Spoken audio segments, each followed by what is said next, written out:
Assalamualaikum warahmatullahi wabarakatuh. Selamat pagi dan salam sejahtera untuk kita semuanya. Halo anak-anakku kelas 3 yang Patris sayangi. Jumpa lagi bersama Patris di sini. Semoga kita semuanya dalam kondisi sehat dan tetap semangat. Baik anak-anakku kelas 3, hari ini Patris akan menjelaskan materi tentang tema 1, pertumbuhan dan perkembangan makhluk hidup. Ya, namun sebelumnya marilah kita awali terlebih dahulu dengan berdoa sesuai dengan agama dan keyakinan kita masing-masing. Berdoa mulai. Sudah selesai? Baik, langsung saja Patris jelaskan tentang tema 1, pertumbuhan dan perkembangan makhluk hidup. Subtema 3, ya, pertumbuhan hewan. Pembelajaran 4. Ya, perhatikan. Kamu sudah mempelajari pertumbuhan hewan. Kamu juga sudah mempelajari perkembangbiakan hewan.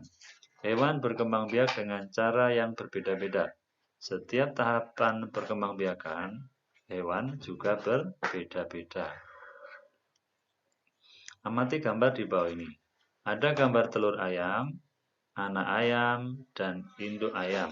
Ada juga gambar kupu-kupu. Nah, sekarang diperhatikan di sini ada gambar ayam, telur, dan juga anak kecil anak ayamnya. Ini menggambarkan bahwa ayam berkembang biak dengan cara bertelur. Nah, di sini juga ada gambar kupu-kupu. Ya, kita lanjut. Perhatikan gambar berikut ini. Gambar di atas menunjukkan daur hidup kupu-kupu. Setelah beberapa hari, telur kupu-kupu menetas menjadi ulat. Ulat memakan daun-daunan sehingga tubuhnya menjadi besar. Ulat mencari tempat untuk berdiam diri dan membentuk kepompong. Setelah itu, tubuh ulat berubah menjadi kupu-kupu. Semua makhluk hidup memiliki daur hidup. Betapa sempurnanya ciptaan Tuhan. Nah, setelah kalian mendengarkan penjelasan dari Patris tadi, sekarang ceritakan tahapan daur hidup kupu-kupu menggunakan kalimatmu sendiri. Ya. Sekarang mulai dari yang pertama, yaitu tahapan telur. Ini contoh saja, kalian bisa menggunakan kalimatnya sendiri-sendiri. Yang pertama adalah telur. Telur tersebut dalam beberapa hari akan menetas menjadi ulat. Ya. Terus yang kedua, tahap kedua adalah ulat. Ulat akan memakan daun-daunan sehingga tubuhnya menjadi besar. Nah, pada tahapan ini kadang merugikan petani ya, atau merugikan kita yang suka menanam atau bercocok tanam. Ketika ulat ini menyerang daun ya, ataupun menghinggapi daun, biasanya akan memakan daunan itu dan menjadi habis biasanya. Ya, jadi daunnya atau tanamannya menjadi rusak. Nah, ini adalah tahapan yang kedua adalah ulat. Baik, yang ketiga, tahapan kepompong. Ulat akan mencari tempat untuk berdiam diri dan menjadi kepompong. Jadi ini berdiam diri sini yang bersama dengan bertapa ya. Jadi dalam waktu beberapa hari akan berubah menjadi kepompong ulatnya ya, gitu. Terus selanjutnya tahap keempat yaitu kupu-kupu. Kepompong akan berubah menjadi kupu-kupu biasanya dalam waktu sekitar 12 hari ya. Jadi sekitar 12 hari setelah menjadi kepompong, maka selaput kepompongnya itu akan lepas dan keluarlah kupu-kupu seperti ini. Gitu ya. Nah, selanjutnya tuliskan 2 pertanyaan berdasarkan gambar kupu-kupu di samping. Ya. Jadi contoh saja, ini contohnya.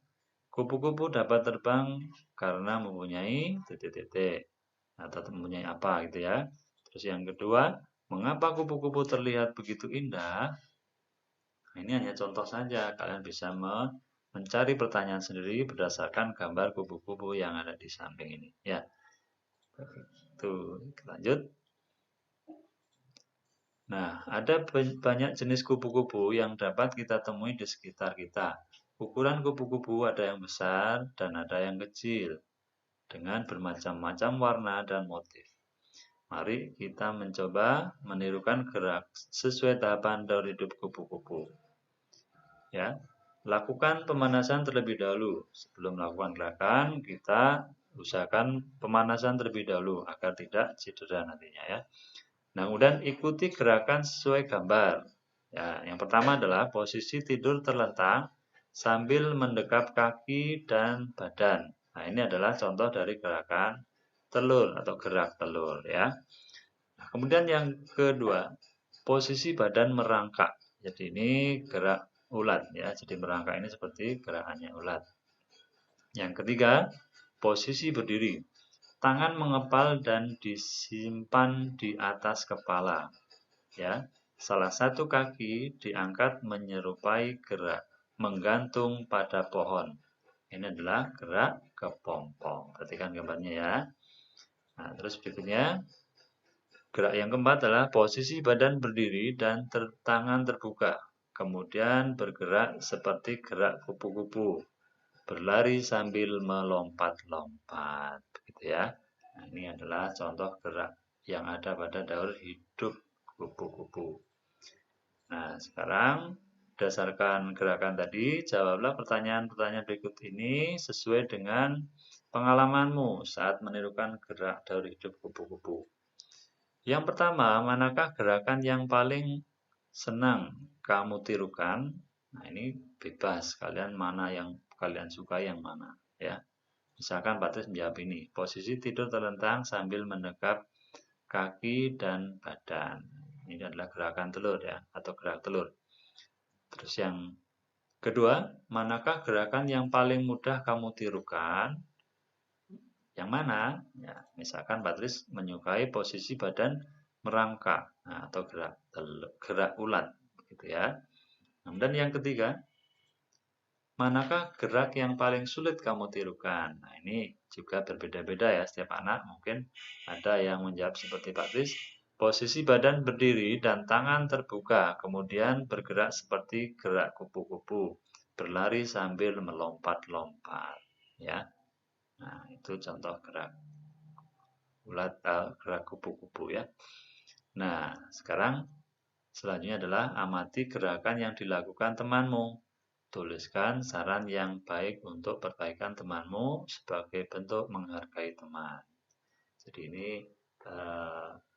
karena kalian berada di rumah ya, kalian bisa bersama dengan orang tua kalian ya. Nah, ini contoh saja. Sarannya bagaimana ya ketika melihat teman kalian sedang melakukan gerakan ya. Ini contoh gerakan teman saat menirukan gerak dari hidup kupu-kupu sudah sangat baik, namun pada gerakan keempat kurang hati-hati sehingga sempat terjatuh. Oleh karena itu lebih baik lebih berhati-hati lagi dan banyak berlatih. Ini contoh saja, kalian bisa mencari kalimat sendiri, gitu ya. Selanjutnya, nah cobalah sampaikan saran yang sudah kamu tulis. Bagaimana tanggapan temanmu? Maksudnya setelah diberi saran, bagaimana tanggapannya? Tanggapannya baik sekali, gitu ya, karena sudah diberi saran. Yang kedua, apakah dia mau menerima saranmu? Nah, dia mau menerima saran dari saya, ya. Nah, terus yang ketiga, apa yang harus dilakukan agar saranmu dapat diterima baik oleh temanmu? Ya tentunya menyampaikan sarannya juga harus dengan cara yang baik juga agar temanmu mau menerima, gitu ya. Nah, terus berikutnya ceritakan pengalamanmu saat memberi saran, ya. Nah, ini memberi saran dengan baik terhadap teman juga termasuk sikap menghargai teman. Kita harus memberikan saran yang baik jika melihat teman kita melakukan hal yang keliru. Ini kita lakukan sebagai tanda kita menyayangi teman.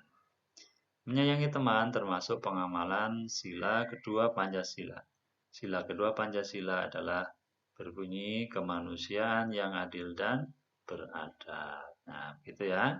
Kalian sudah tahu bahwa sila kedua bunyinya adalah seperti itu. Baik anak-anakku, untuk materi kali ini Pak Tris cukupkan sampai di sini. Ya, sekian dan terima kasih atas perhatian kalian semuanya.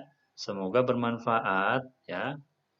Apabila ada hal-hal yang kurang berkenan, Pak Tris mohon maaf.